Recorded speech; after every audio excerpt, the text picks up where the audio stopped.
Assalamualaikum warahmatullahi wabarakatuh.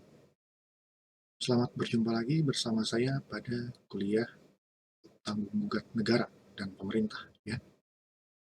Pada kesempatan kuliah kali ini kita akan membahas topik ya terkait dengan peraturan kebijakan ya.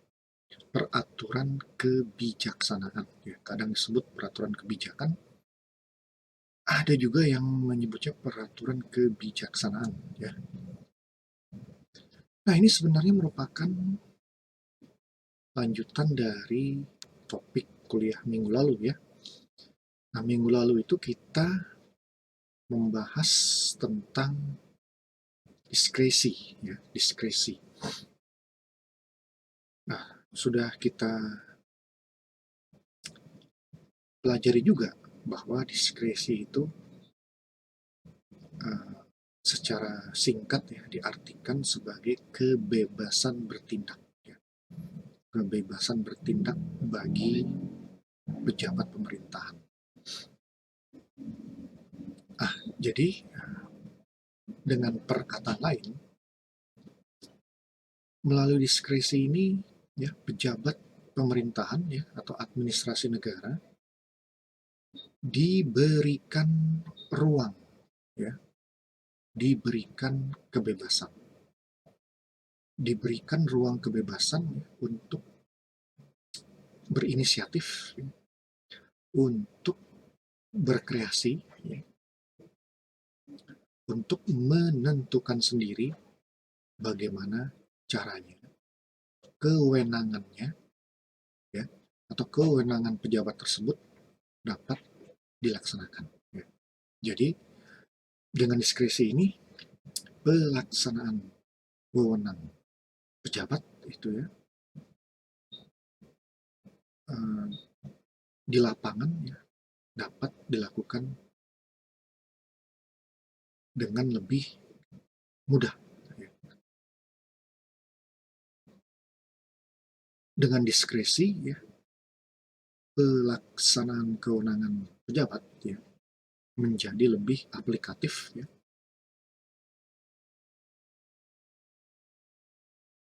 untuk diterapkan di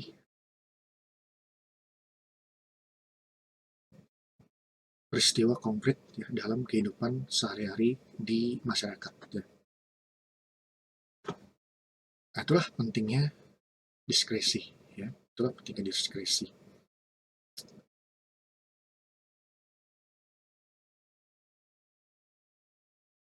Apabila diskresi ini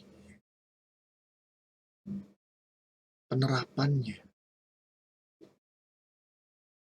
dilakukan melalui instrumen hukum ya, atau dokumen hukum, maka instrumen hukum tersebut ya, atau dokumen hukum tersebut itu dinamakan peraturan kebijaksanaan. Nah, itu ya. Jadi dengan perkataan lain, peraturan kebijaksanaan ini merupakan wujud daripada diskresi. Ya. Wujud daripada diskresi. Khususnya yang berupa instrumen hukum tertulis ya, atau yang berupa dokumen hukum yang tertulis. Nah, dengan kata lain lagi, salah satu penerapan dari diskresi ini adalah keluarnya peraturan kebijaksanaan. Ya, itulah yang akan kita bahas pada kuliah kali ini ya, mengenai peraturan kebijaksanaan sebagai salah satu penampakan daripada diskresi. Ya, diskresi.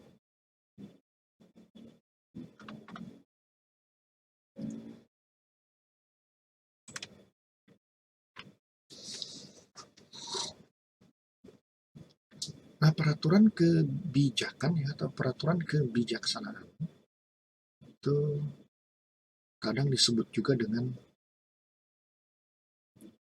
perundang-undangan semu ya, perundang-undangan semu. Jadi peraturan kebijaksanaan ini pada hakikatnya bukanlah suatu peraturan perundang-undangan, tetapi peraturan kebijaksanaan ini berada di sekitar atau di sekeliling peraturan perundang-undangan. Peraturan kebijaksanaan ini berfungsi untuk menjabarkan lebih lanjut, ya, atau sebagai norma jabaran dari peraturan perundang-undangan yang diperlukan agar peraturan perundang-undangan tersebut dapat diterapkan, ya, dapat diaplikasikan di lapangan, ya, atau di peristiwa konkret pada kehidupan masyarakat sehari-hari. Ya.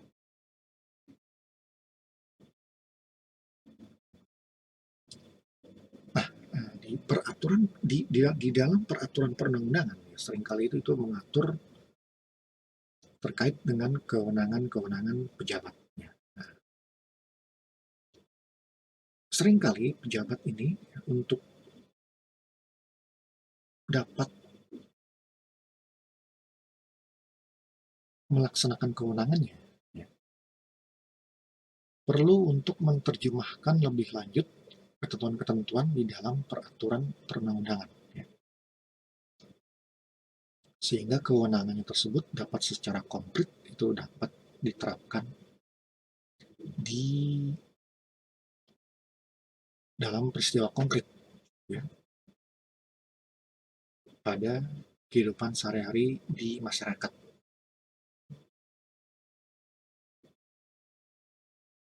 Nah, dengan perkataan lain, ya, si pejabat itu dia menerjemahkan lebih lanjut, ya, tata cara pelaksanaan kewenangannya, ya, yang diberikan oleh Undang-Undang Dasar. Nah, penerjemahan lebih lanjut ini dilakukan melalui peraturan kebijaksanaan. Ya.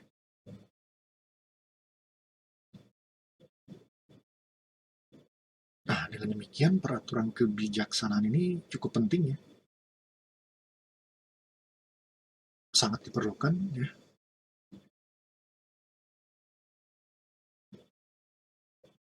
karena yang juga sudah kita bahas pada pertemuan sebelumnya, peraturan perundang-undangan itu seringkali tidak lengkap, ya, atau mengatur tapi normanya masih samar-samar, atau bahkan tidak mengatur sekali.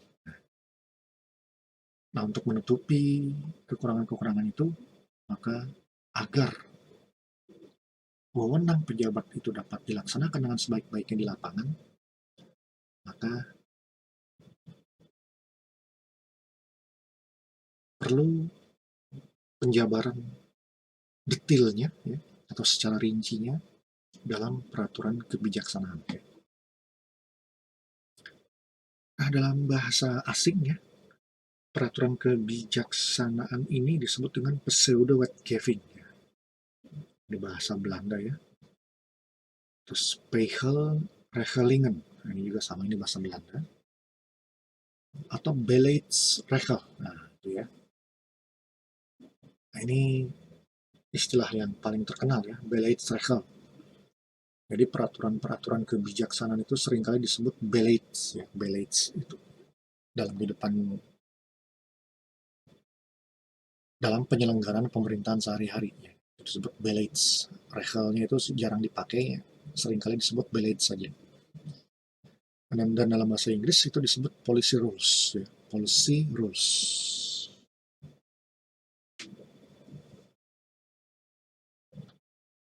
Nah, itu tadi yang saya katakan, ya. Dalam melaksanakan tugas-tugas pemerintahannya sehari-hari, ya, seringkali pemerintah itu, badan atau pejabat pun menempuh berbagai langkah kebijaksanaan tertentu yang dituangkan ke dalam peraturan kebijaksanaan. Nah, ini tadi yang saya katakan di atas, ya, yang saya katakan sebelumnya, bahwa agar tugas-tugas tersebut lebih konkret, maka pejabat itu menentukan sendiri bagaimana caranya untuk melaksanakan tugas-tugas tersebut. Nah, itu ya. Caranya yaitu diatur lebih lanjut ke dalam peraturan kebijaksanaan sebagai penjabaran dari peraturan perundang-undangan yang lebih tinggi, ya seperti itu. Nah, tadi ya, peraturan kebijaksanaan ini tidak termasuk kategori peraturan perundang-undangan ya, tapi dia berada di sekitar ya, berada itu mengelilingi peraturan perundang-undangan ya, seperti itu. Nah, kita ambil pendapat salah satu pakar hukum administrasi negara ya, yaitu Indro Harto. Beliau juga memberikan semacam elaborasi ya terhadap hakikat daripada peraturan kebijaksanaan ini ya. Jadi menurut Indro Harto ya, dalam hal pejabat atau badan tun menurut peraturan dasarnya memiliki kebebasan wewenang pemerintah yang besar, maka dia dapat mengatur sendiri. Nah, itu tadi ya. Dia dapat mengatur sendiri tentang bagaimana caranya ia akan menggunakan wewenang-wewenang tersebut. Nah, jadi peraturan perundang-undangan itu memberikan wewenang, tapi detil cara memakai wewenang tersebut atau seringkali pejabat itu mengaturnya lebih lanjut ke dalam peraturan kebijaksanaan seperti itu. Nah, oleh sebab itu peraturan kebijaksanaan ini awalnya itu uh,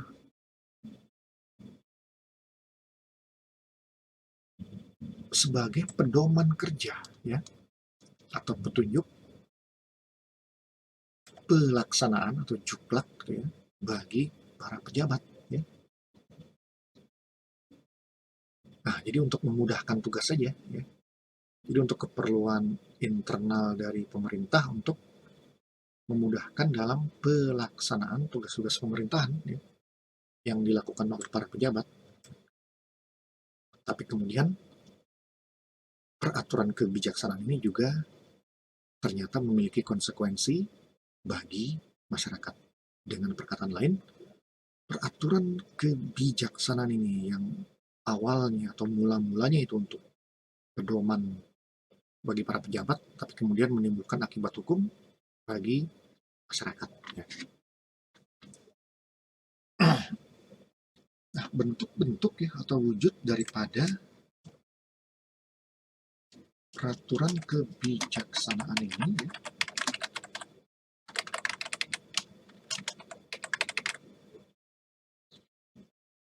ini bisa berupa pertama pedoman, ya. Yang kedua juga ada instrumen berupa pengumuman, ya. Dan yang ketiga adalah instrumen surat edaran. Nah, ini semua merupakan instrumen nomor 1 sampai dengan nomor 3 ini merupakan instrumen daripada peraturan kebijaksanaan atau bentuk-bentuk daripada peraturan kebijaksanaan.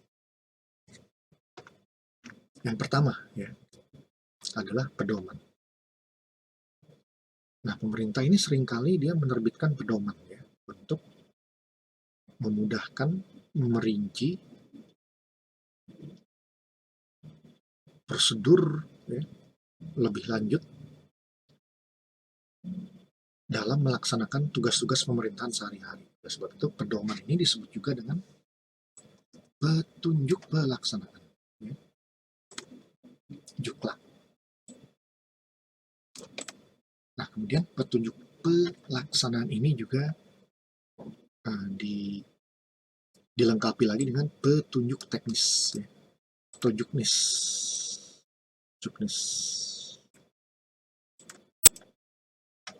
Nah, jadi juklak dengan juknis ini saling melengkapi ya. Dua-duanya ini diperlukan untuk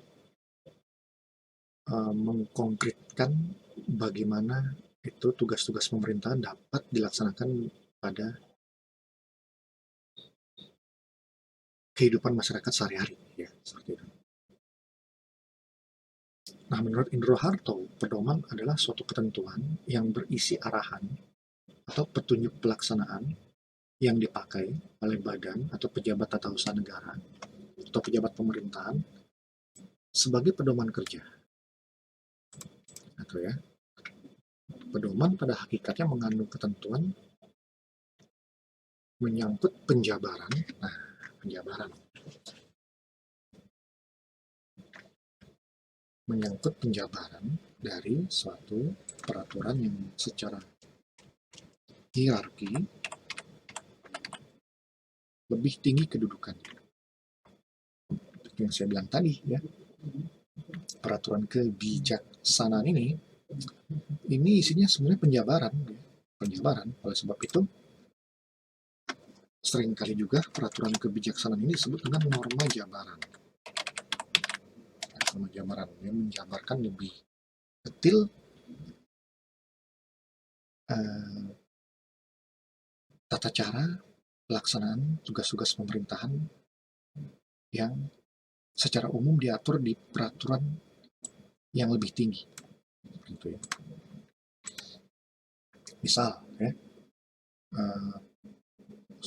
peraturan daerah, Perda itu memberikan tugas kepada pemerintah daerah. Ya. Nah, tapi tugas di sini masih bersifat umum. Nah, perinciannya, tata cara pelaksanaan tugasnya di lapangan itu dijabarkan lagi ke dalam perkada, ya, atau peraturan kepala daerah. Bisa peraturan gubernur,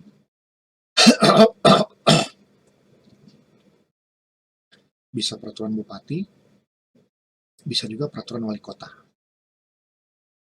Ya, tergantung daerahnya. Itu deh kira-kira contoh konkretnya.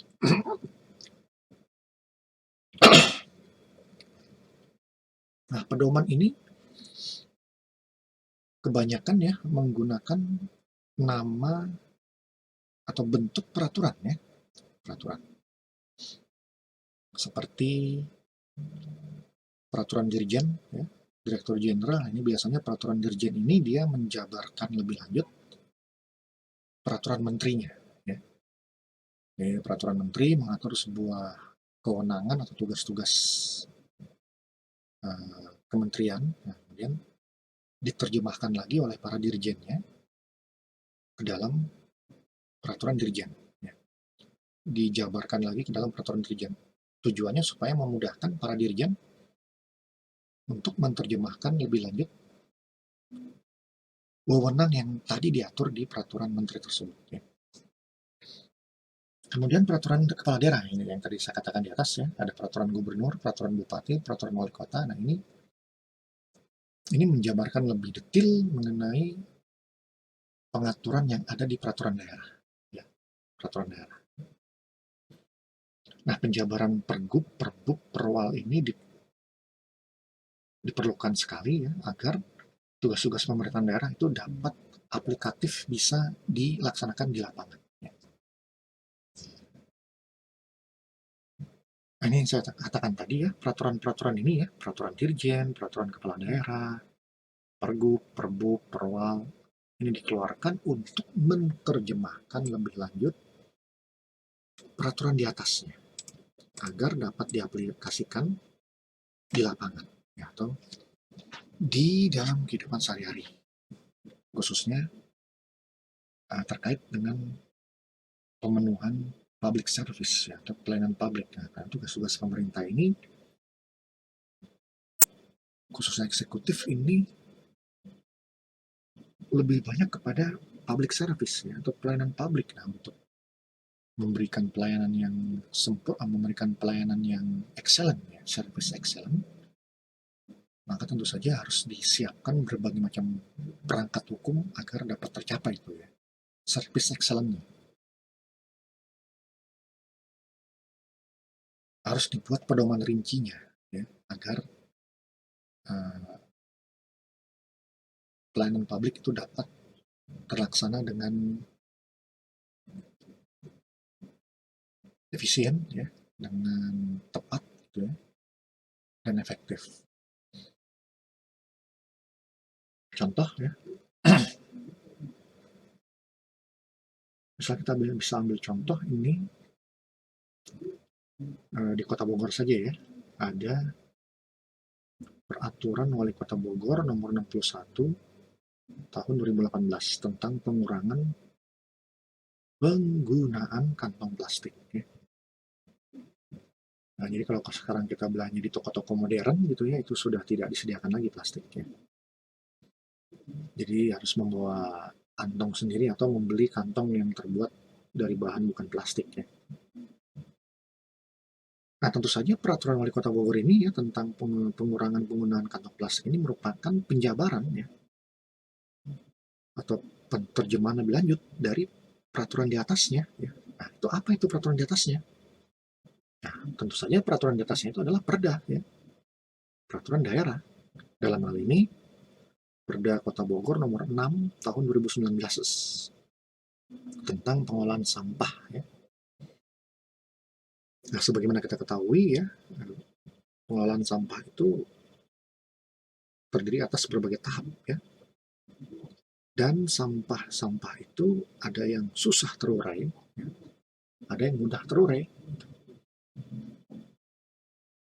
Nah, salah satunya sampah-sampah yang sulit untuk diurai oleh tanah itu yang kemudian bisa merusak lingkungan itu adalah sampah-sampah plastik.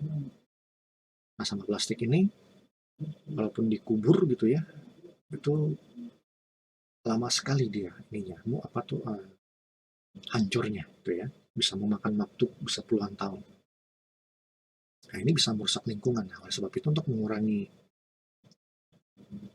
sampah-sampah plastik, maka sebagai penjabaran dari Perda Kota Bogor nomor 6 tahun 2019 tentang pengelolaan sampah ini, dibuatlah Peraturan Wali Kota Bogor nomor 61 tahun 2018 tentang pengurangan penggunaan kantong plastik. Nah, jadi dengan perkataan lain,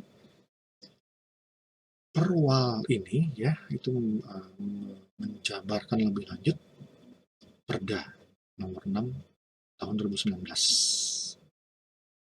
Nah, sehingga Perwal ini dia sebagai penopang ya atau pendukung agar Perda Kota Bogor nomor 6 tahun 2019 ini dapat efektif diterapkan atau aplikatif di lapangan ya penerapannya. Kemudian Peraturan Wali Kota Bogor nomor 61 tahun 2018 ini juga merupakan penjabaran dari Perda nomor 1 tahun 2014 ya tentang perlindungan dan pengelolaan lingkungan hidup. Nah, tentu di sini ada perlindungan lingkungan hidup kan, ya. Sementara sampah-sampah plastik itu kalau dibuang gitu ya, dikubur, ditanam itu bisa membahayakan lingkungan. Ya, sementara ini perda ini menginginkan adanya perlindungan lingkungan hidup. Oleh sebab itu tentu saja sampah-sampah plastik itu harus diminimalisir. Nah, maka keluarlah Peraturan Wali Kota Bogor nomor 61 tahun 2018.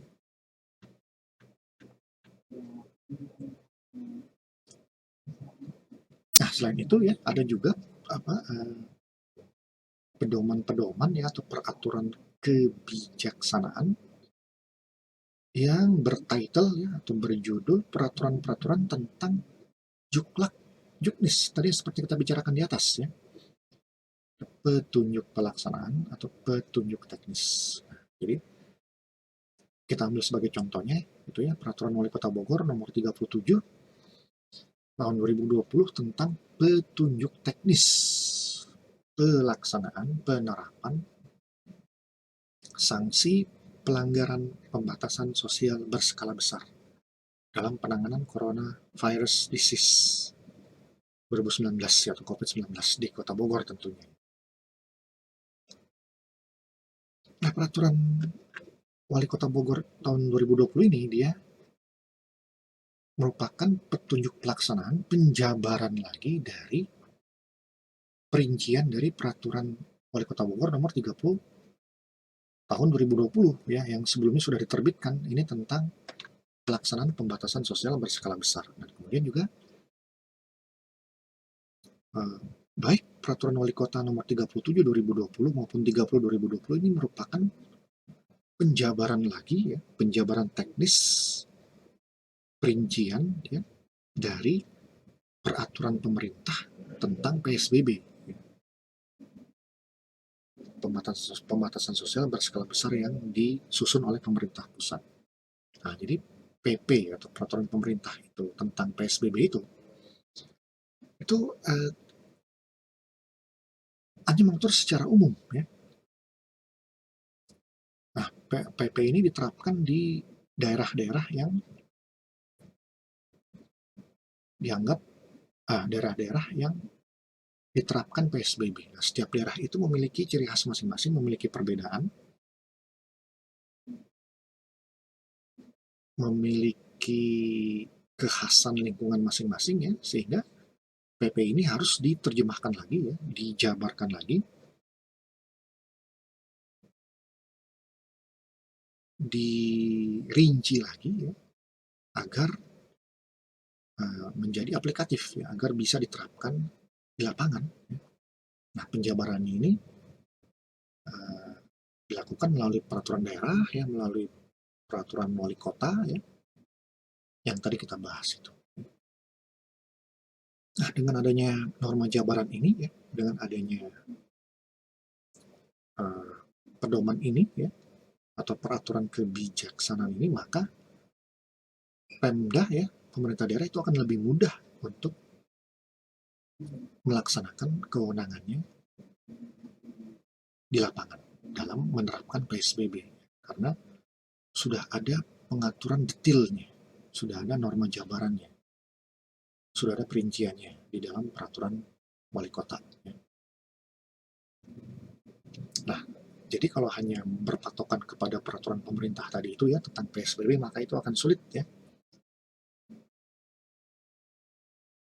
untuk apa melaksanakan kewenangan-kewenangan Pemda khususnya Kota Bogor di lapangan dalam melaksanakan PSBB untuk menangani COVID. Ya. Itulah ya pentingnya Juklak dan Juknis. Ya. Jadi ini sebagai penjabaran rinci dari peraturan-peraturan yang di atasnya, sehingga wewenang-wewenang pemerintah itu bisa aplikatif diterapkan di lapangan. Ya.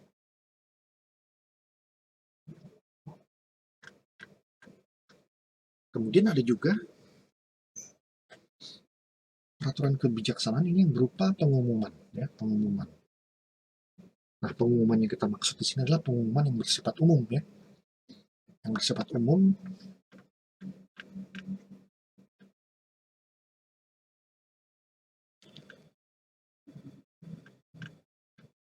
maksudnya ya pengumuman yang bersifat umum itu ditujukan untuk umum ya. Jadi untuk setiap orang yang tidak disebutkan nama-namanya, yang tidak dikualifisir nama-nama orang tersebut ya. Itu bersifat umum ya.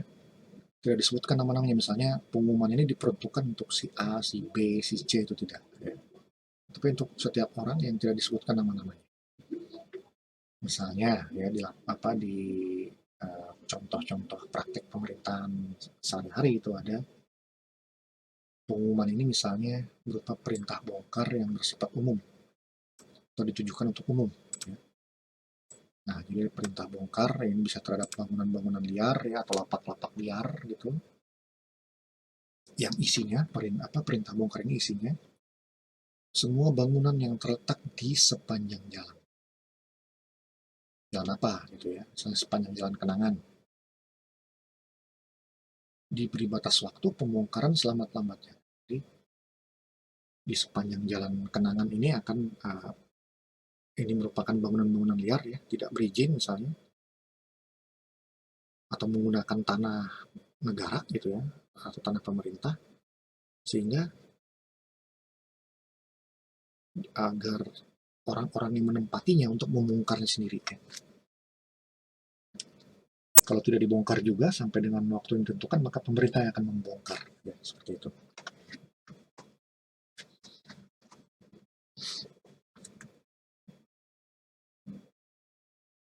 Nah, itu itu yang saya katakan tadi ya, perintah bongkar di atas itu bersifat umum tanpa menyebut nama-nama orangnya yang dibongkar ya.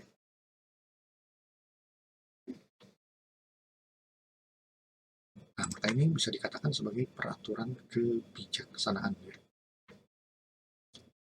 Nah, contoh lainnya lagi ya, pengumuman dalam praktek pemerintahan ya, khususnya praktek pemerintahan daerah, seperti pengumuman Wali Kota Bogor tentang penerapan ganjil genap ya, di Kota Bogor pada libur panjang saat pandemi COVID-19. Itu ya, ini juga termasuk pengumuman ini ya. Meliputi juga pengumuman peniadaan ganjil genap tersebut ya. Nah, memang di masa pandemi ini ya, khususnya pada saat libur-libur panjang gitu ya, biasanya masyarakat itu uh, keluar rumah gitu ya, bertamasya gitu ya, piknik, berbondong-bondong ya, datang ke Bogor gitu atau datang ke puncak. Nah, ini tentu bisa bisa menjadi pemicu meledaknya ya, infeksi COVID-19, sehingga waktu itu Wali Kota Bogor ya mempertimbangkan gitu, membuat kebijakan. Nah, ini ya, Wali Kota Bogor mempertimbangkan membuat kebijakan. Nah, ini sebenarnya adalah penerapan daripada diskresi ya. Jadi pejabat pemerintah itu diberikan kebebasan untuk bertindak, diberikan kebebasan untuk menimbang-nimbang, diberikan kebebasan untuk berinisiatif menerapkan sebuah kebijakan demi kemaslahatan masyarakat ya. Demi kemanfaatan masyarakat. Dalam hal ini Wali Kota Bogor menimbang bahwa kalau libur panjang itu masyarakat berlibur, keluar rumah, itu mengunjungi tempat-tempat wisata, ya, kulineran, maka ini bisa menjadi potensi untuk penularan COVID-19. Sehingga wali kota memandang perlu untuk menerbitkan pengumuman mengenai penerapan ganjil genap ya, di Kota Bogor, sehingga bisa menahan setengah laju kendaraan yang ingin masuk ke Kota Bogor dan sekitarnya. Nah, kemudian juga setelah dianggap dalam perkembangan berikutnya, setelah dianggap uh, penularan COVID-19 itu terkendali ya, menurun ya, trennya, maka kemudian Wali Kota Bogor juga membuat kebijakan lagi untuk meniadakan ganjil genap. Nah, itu ya. Nah, ini semua merupakan peraturan kebijaksanaan yang dilakukan oleh pejabat pemerintah ya. Tugasnya untuk memudahkan ya, untuk dapat melaksanakan tugas-tugas pemerintahan secara lebih aplikatif gitu ya, di lapangan ya. Demi tercapainya ketertiban umum dan kemanfaatan secara luas bagi masyarakat. Dan yang ketiga ada lagi ya, peraturan kebijaksanaan yang berupa sirkuler ya, atau surat edaran. Nah, surat edaran ini pada dasarnya berisi pemberitahuan, ya, himbauan, larangan, dan izin. Nah, contoh ini kita ambil lagi di Kota Bogor contohnya. Surat edaran Wali Kota Bogor nomor 440 ya, garis miring 1237 strip Hukham tentang perpanjangan pembatasan kegiatan masyarakat berbasis mikro. Ini surat ini dikeluarkan 8 Maret 2021. Nah, jadi setelah PSBB usai gitu ya, PSBB di stop gitu ya, maka muncullah ya, timbullah penggantinya yang disebut dengan pembatasan kegiatan masyarakat ya, pengaturan pembatasan kegiatan masyarakat atau PPKM.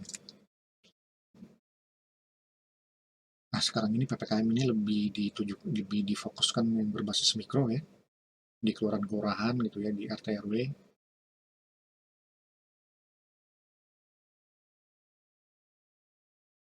untuk mencegah ya penularan COVID di klaster yang lebih kecil ya, yaitu klaster keluarga. Nah, ini rupanya sekarang ini yang cukup berbahaya itu di klaster keluarga gitu ya,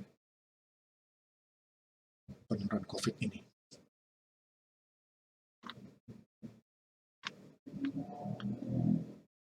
Ini ya contoh daripada surat edaran ya, di mana surat edaran ini merupakan salah satu bentuk daripada peraturan kebijaksanaan. Baik, itu dulu yang bisa saya sampaikan pada kuliah kali ini. Kalau ada pertanyaan atau komentar silakan diajukan pada forum diskusi e-learning ya, atau kolom komentar YouTube. Sampai jumpa lagi pada kuliah berikutnya ya. Terima kasih atas perhatiannya. Lebih kurangnya mohon maaf.